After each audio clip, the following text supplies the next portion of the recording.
Hi friends, ഇന്ന് വളരെ സിമ്പിളായിട്ട് പെട്ടെന്ന് എങ്ങനെ ഒരു സാമ്പാർ തയ്യാറാക്കാമെന്ന് നോക്കാം.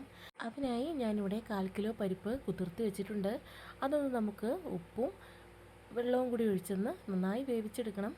നന്നായി വെന്തതിന് ശേഷം അതിലേക്ക് നമുക്ക് കട്ട് ചെയ്ത് വെച്ചിട്ടുള്ള പച്ചക്കറികളെല്ലാം ഒന്ന് ചേർത്ത് കൊടുക്കാം. ഇതിൽ ഞാനിവിടെ മെയിനായിട്ട് കട്ട് ചെയ്ത് വെച്ചിട്ടുള്ളത് ചേന, മത്തങ്ങ, തക്കാളി, ഉരുളക്കിഴങ്ങ്, വെള്ളരിക്ക, കുമ്പളങ്ങ, പയർ ഇത്രയുമാണ്. ഇനി നമുക്കതെല്ലാം ഒന്ന് ചേർത്ത് കൊടുത്ത് ആവശ്യത്തിന് വെള്ളവും കൂടി ചേർത്ത് കുറച്ച് മഞ്ഞൾപ്പൊടിയും കൂടി ഒന്ന് ചേർത്ത് നന്നായി ഒന്ന് ഇളക്കി യോജിപ്പിച്ചതിന് ശേഷം ഹൈ ഫ്ലെയിമിൽ ഒരു 5 മിനിറ്റ് ഒന്ന് വേവിച്ചെടുക്കണം. അപ്പോൾ നമ്മുടെ പച്ചക്കറിയൊക്കെ നന്നായി വെന്ത് കിട്ടിയിട്ടുണ്ട്.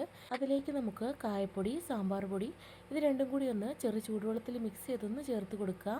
ശേഷം നമുക്ക് താളിപ്പിനായി വറ്റൽമുളക്, ചെറിയുള്ളി, കറിവേപ്പില ഇത്രയും ഒന്ന് ചേർത്ത് കൊടുത്ത് ഒന്ന് താളിച്ച് നമ്മുടെ കറിയിലേക്ക് ചേർക്കുമ്പോൾ നമ്മുടെ ടേസ്റ്റി സാമ്പാർ ഇവിടെ റെഡിയായി കിട്ടും.